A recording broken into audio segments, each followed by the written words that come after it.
तो इस लेक्चर में हम बात करने वाले हैं प्रॉपर्टीज ऑफ फूरियर सीरीज के बारे में। और आज की जो हमारी प्रॉपर्टी है वो क्या है, इंटीग्रेशन।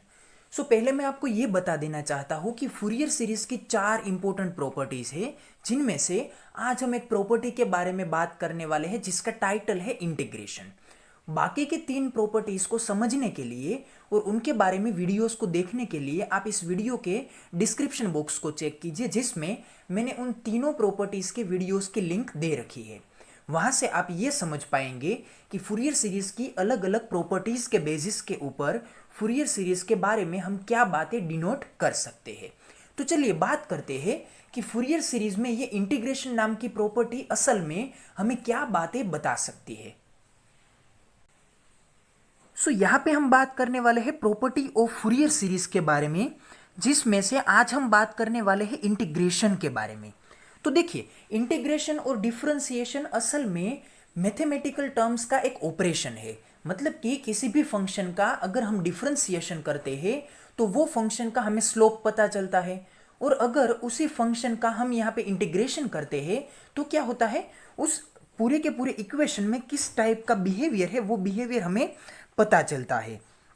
तो यहाँ पे हमें इंटीग्रेशन करना है। और दूसरी बात कि जब हम किसी इक्वेशन का इंटीग्रेशन करते हैं तो इंटीग्रेशन की वजह से उस इक्वेशन में पावर इंक्रीज होता है, और पावर इंक्रीज होने का मतलब ये है कि वो जो आपका फंक्शन है उस फंक्शन में आपको ज़्यादा से ज़्यादा कन्वर्जेंस देखने को मिलेगा। यहाँ पे हमें यही बात को प्रीफर करनी है कि किस तरह से फूरियर सीरीज के इक्वेशन में जब इंटीग्रेशन की प्रॉपर्टी को हम चेक करते हैं तो हमें क्या रिजल्ट मिलता है। तो देखिए, if we take the integration of the Fourier series term by term then the series will be. हमारे पास यहाँ पे फूरियर सीरीज का बेसिक इक्वेशन क्या है, तो ये है हमारा फूरियर सीरीज का बेसिक इक्वेशन। और जैसे कि हम अभी तक सभी डिस्कशंस में ये बातें बता चुके हैं कि फूरियर सीरीज के बेसिक इक्वेशन में 3 कोएफिशिएंट्स है, ए नोट, ए एन और बी एन, और साथ में 2 अलग अलग सीरीजेस है, जिनमें से एक सीरीज है कोसाइन और दूसरी सीरीज है साइन। तो यहाँ पे फूरियर सीरीज की इक्वेशन को कंस्ट्रक्ट करने के लिए हम एन की वैल्यूज को 1 से लेकर इनफाइनाइट तक अलग अलग टर्म्स में अरेंज करते हैं, और उन सभी टर्म्स का यहाँ पे हम क्या लेते हैं, सम्मेशन लेते हैं। और सम्मेशन लेने की वजह से ही हमें यहाँ पे ये जो पूरा का पूरा फूरियर का एक्सप्रेशन है ना, वो असल में सीरीज के फॉर्म में मिलता है। क्योंकि मैथमेटिक्स में 2 अलग अलग प्रॉपर्टी है, एक है सीरीज और दूसरी है सीक्वेंस। तो हमें यहाँ पे ये जो फूरियर का एक्सप्रेशन है वो असल में सीरीज के फॉर्म में मिलता है। तो हमें यहाँ पे क्या करना है, हमें यहाँ पे इंटीग्रेशन की प्रॉपर्टी को चेक करना है।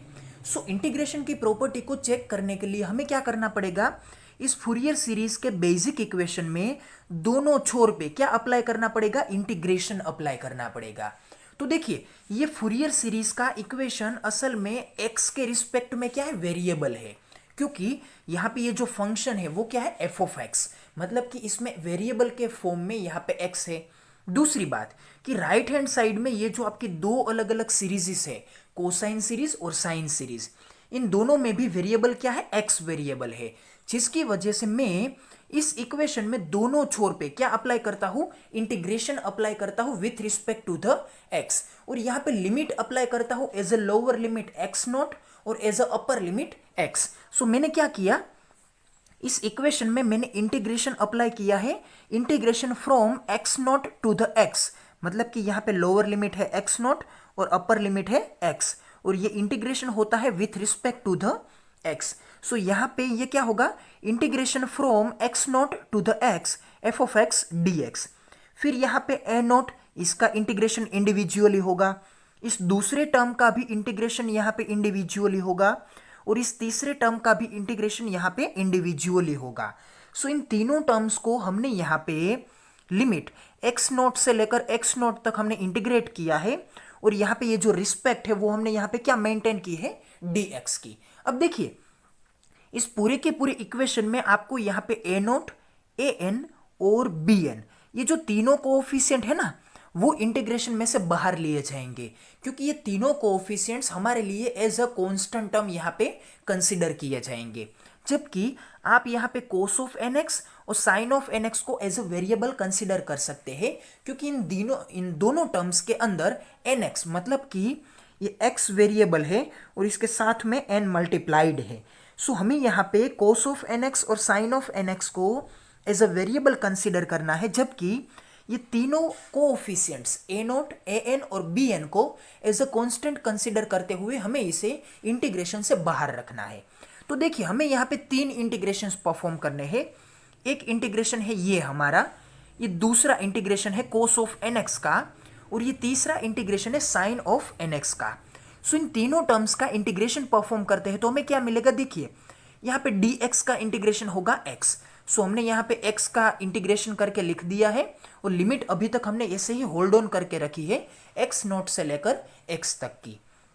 फिर यहाँ पे देखिए cos ऑफ nx का इंटीग्रेशन बन के आएगा sin ऑफ nx, और x के आगे यहाँ पे n मल्टीप्लायर होने की वजह से ये जो n है वो यहाँ पे स्टैंडर्ड इंटीग्रेशन के इक्वेशन में कहाँ पे लिखा जाएगा, डिनोमिनेटर में। और लिमिट को अभी तक हमने यहाँ पे भी होल्ड ऑन रखा है x0 से लेकर x तक। फिर आगे के इक्वेशन में देखिए integration of sine of nx। So sine of nx का इंटीग्रेशन बन के आएगा माइनस cos ऑफ nx, और x के आगे ये जो n मल्टीप्लायर है वो यहाँ पे डिनोमिनेटर में इंट्रोड्यूस होगा, और लिमिट यहाँ पे भी होल्ड ऑन है x0 से लेकर x तक की। सो हमें यहाँ पे ये बेसिक फूरियर सीरीज का इक्वेशन था जिसमें हमने दोनों साइड में इंटीग्रेशन की प्रॉपर्टी अप्लाई की, या फिर यूं कहिए इंटीग्रेशन का ऑपरेशन अप्लाई किया, जिसकी वजह से हमें ये इक्वेशन मिला है। तो देखिए इस इक्वेशन में अगर आप देखते हैं तो यहाँ पे एक साइन सीरीज है और यहाँ पे एक कोसाइन सीरीज है, मतलब कि ये फूरियर सीरीज का बेसिक इक्वेशन बन सकता है अगर मैं इस इक्वेशन को और इस इक्वेशन को कंपेयर करता हूं। तो देखिए यहाँ पे क्या था, एक कोसाइन सीरीज थी जिसके आगे एक कोएफिशिएंट था। तो कुछ इसी तरह से इस इक्वेशन में भी यहाँ पे भी एक कोसाइन सीरीज है जिसके आगे कोई एक कोएफिशिएंट है। फिर यहाँ पे भी क्या था, एक साइन सीरीज थी जिसके आगे कोएफिशिएंट था। सो यहाँ पे भी क्या है, एक साइन सीरीज है जिसके आगे ये एक कोएफिशिएंट है, और यहाँ पे a0 और यहाँ पे a0 ये भी यहाँ पे कंपेरेटिवली है। लेकिन ये एक बेसिक इक्वेशन था, जबकि ये इंटीग्रल इक्वेशन है जिसकी वजह से यहाँ पे थोड़ा सा चेंज है, मतलब कि यहाँ पे कोसाइन सीरीज के आगे an कोएफिशिएंट था, जबकि यहाँ पे कोसाइन सीरीज के आगे bn कोएफिशिएंट है। यहाँ पे साइन सीरीज के आगे bn कोएफिशिएंट था, जबकि यहाँ पे साइन सीरीज के आगे an कोएफिशिएंट है। और यहाँ पे a0 coefficient as it is था, जबकि यहाँ पे a0 कोएफिशिएंट के आगे क्या है, x वेरिएबल है। सो यहाँ पे थोड़ा सा चेंज है क्योंकि ये बेसिक इक्वेशन है जबकि ये इंटीग्रल इक्वेशन है। लेकिन ये मैं बताना ये चाहता हूँ कि इस इक्वेशन में भी एक कोसाइन और साइन सीरीज है और तीन अलग अलग कोएफिशिएंट है, जबकि इस इक्वेशन में भी आपको दो अलग अलग सीरीजेस है और ये तीनों कोएफिशिएंट यहाँ पे प्रेजेंट है। मतलब कि ये थोड़ा सा कंपेरेटिवली फूरियर सीरीज का एक्सप्रेशन है, लेकिन इसमें एक बेसिक चेंज है। वो बेसिक चेंज क्या है कि यहाँ पे ये जो कोसाइन सीरीज और साइन सीरीज थी वो यहाँ पे क्या थी, एब्सोल्यूट थी, मतलब कि यहाँ पे इन दोनों के साथ कोई और टर्म कनेक्ट नहीं हुई थी, जबकि यहाँ पे डिनोमिनेटर में n इन दोनों टर्म्स में प्रेजेंट है। मतलब कि अगर मैं इन दोनों टर्म्स में से n को बाहर ले लेता हूं तो ये प्योरली क्या हो जाएगी, साइन सीरीज और कोसाइन सीरीज हो जाएगी। तो अगर ये प्योरली साइन और कोसाइन सीरीज हो सकती है तो ये दोनों सीरीज असल में इस बेसिक इक्वेशन की दोनों सीरीज के साथ क्या हो सकती है, कंपेरेबल हो सकती है। सो मैं क्या करता हूं, इस डिनोमिनेटर के n को यहाँ पे कोएफिशिएंट्स के साथ कंपेयर कर देता हूं, या फिर यूं कहिए इन दोनों के साथ कलेक्ट करके रख देता हूं। सो क्या होगा, ये यहाँ पे an अपॉन n, मतलब कि ये कोएफिशिएंट कुछ इस तरह से मॉडिफाई होके किस तरह से लिखा जाएगा, an अपॉन n। फिर यहाँ पे भी bn अपॉन n, मतलब कि ये जो bn और n दोनों अलग अलग थे, इसे हमने यहाँ पे कलेक्ट करके bn अपॉन n कुछ इस तरह से लिख दिया। सो यहाँ पे क्या होगा, देखिए अब यहाँ पे साइन सीरीज कुछ इस तरह की साइन सीरीज के साथ कंपेरेटिवली इंडिविजुअल बन जाती है, और ये हमारी कोसाइन सीरीज कुछ इस तरह से कंपेरेटिवली ये भी यहाँ पे इंडिविजुअली बन जाती है। सो मैंने यहाँ पे बीच में एक स्टेटमेंट दिया था, the above equation is not Fourier series, मतलब कि मैं इस इक्वेशन के बारे में बात कर रहा था कि ये जो हमारा इक्वेशन है वो असल में फूरियर सीरीज का इक्वेशन नहीं है। The following equation is Fourier series, लेकिन ये जो हमारा नीचे का ये इक्वेशन है ना, ये फूरियर सीरीज कहा जा सकता है, क्योंकि अभी तक मैंने जो आपको डिस्कशंस में सभी बातें बताई कंपैरेटिवली, कि यहाँ पे साइन सीरीज के साथ एन डिनोमिनेटर में है, यहाँ पे कोसाइन सीरीज के साथ भी एक एन डिनोमिनेटर में है। तो इसकी वजह से क्या होता है कि इस बेसिक इक्वेशन में साइन और कोसाइन दोनों सीरीज एब्सोल्यूट है, अपनी तरह से क्या है, ये फ्री है। लेकिन यहाँ पे ये जो दोनों सीरीज है वो यहाँ पे एन के साथ बंधी हुई है। तो अगर मैं यहाँ पे एन को इस इक्वेशन में से बाहर ले लेता हूं, तो ये कुछ इस तरह से साइन और कोसाइन सीरीज इंडिविजुअली बन सकती है, जिसकी वजह से आपका ये इक्वेशन असल में इस बेसिक फूरियर सीरीज के इक्वेशन के साथ क्या हो सकता है, कंपेरेबल हो सकता है। सो आई होप कि यहाँ पे आपको अभी तक का ये जो पूरा का पूरा क्लेरिफिकेशन था वो समझ में आया होगा। अभी तक हमने क्या बातें यहाँ पे डिस्कस की, कि हमने यहाँ पे फूरियर सीरीज का बेसिक इक्वेशन कंसीडर किया, जिसमें हमने इंटीग्रेशन का ऑपरेशन अप्लाई किया। क्यों इंटीग्रेशन का ऑपरेशन अप्लाई किया? क्योंकि हम यहाँ पे ये देखना चाहते हैं कि अगर फूरियर सीरीज के बेसिक इक्वेशन के ऊपर हम इंटीग्रेशन का ऑपरेशन करते हैं, तो इंटीग्रेशन की वजह से ये आपके बेसिक फूरियर सीरीज के इक्वेशन में क्या मॉडिफिकेशन आता है, और ये जो मॉडिफिकेशन बन के आता है वो असल में हमें कौन सा रिजल्ट बना के यहाँ पे हमें आंसर देता है। सो हमने यहाँ पे ये इंटीग्रेशन करते हुए ये फाइनल इक्वेशन डिटरमाइन किया है। अब हमें क्या करना है, इस इक्वेशन को आगे की स्लाइड में जस्टिफाई करना है, और जब हम इसे जस्टिफाई कर लेते हैं तो जस्टिफिकेशन के बाद हमें यहाँ पे इस इंटीग्रेशन की प्रॉपर्टी का फाइनल कंक्लूजन मिल जाएगा। तो चलिए बात करते हैं इस जस्टिफिकेशन के बारे में।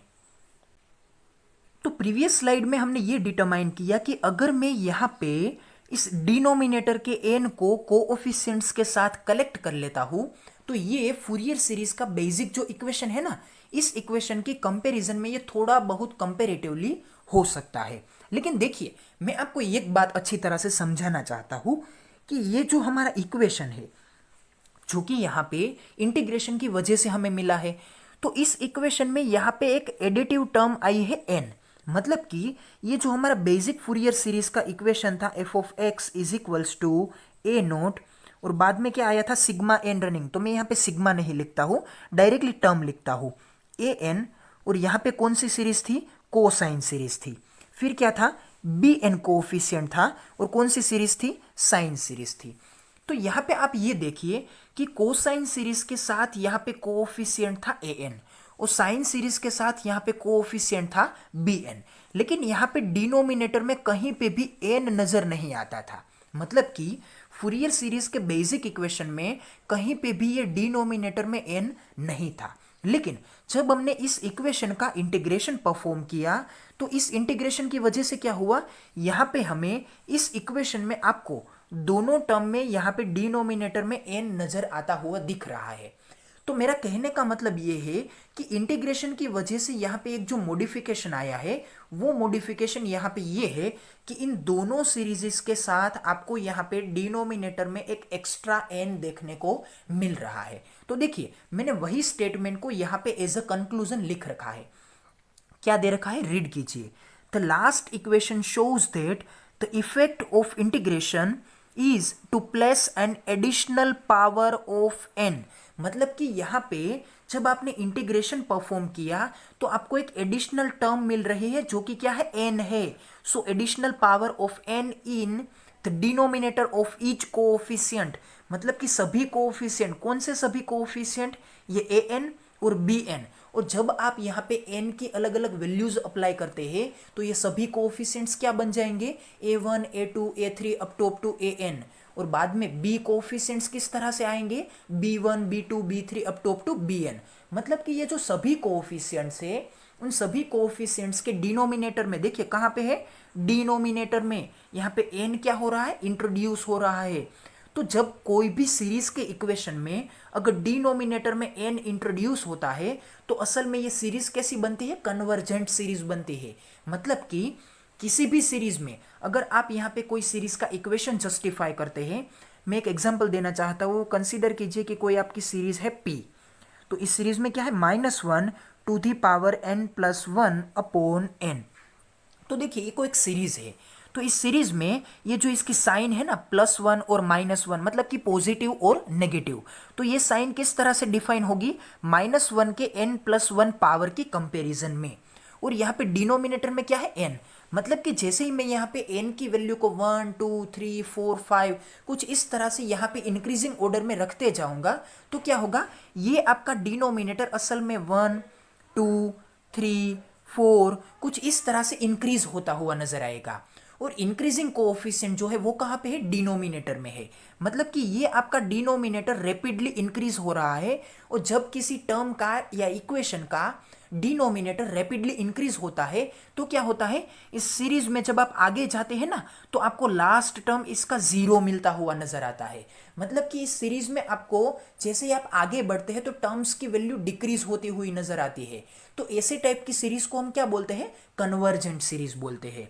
अगर आप कुछ इसी तरह से कन्वर्जेंट सीरीज और डाइवर्जेंट सीरीज के बारे में अच्छी तरह से समझना चाहते हैं तो इस वीडियो के डिस्क्रिप्शन बॉक्स को चेक कीजिए, जहां पे मैंने लिंक दे रखी है कि कन्वर्जेंट सीरीज क्या होती है और डाइवर्जेंट सीरीज क्या होती है।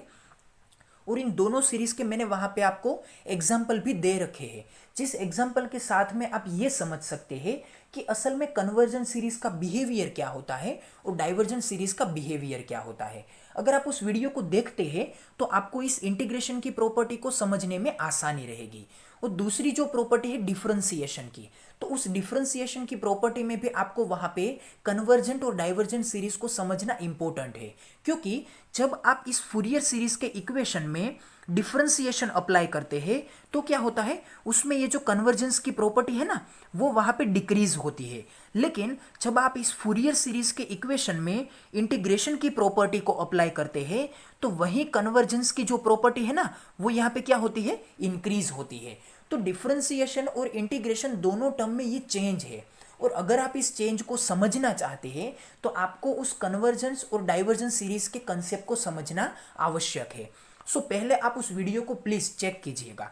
सो यहाँ पे हमें रिजल्ट क्या याद रखना है कि जब हम यहाँ पे फूरियर सीरीज के इक्वेशन में इंटीग्रेशन को अप्लाई करते हैं तो इंटीग्रेशन की वजह से यहाँ पे फूरियर सीरीज के इक्वेशन में ये जो कन्वर्जन की प्रॉपर्टी है ना वो रैपिडली क्या होती है, इंक्रीज होती है। सो यही हमारा इंपॉर्टेंट कंक्लूजन है कि यहाँ पे इंटीग्रेशन की वजह से डिनोमिनेटर में n इंट्रोड्यूस होता है। और जब किसी सीरीज के इक्वेशन में डिनोमिनेटर में n आता है तो इसका डायरेक्ट मतलब ये होता है कि असल में ये कन्वर्जेंट सीरीज को इंट्रोड्यूस कर रहा है।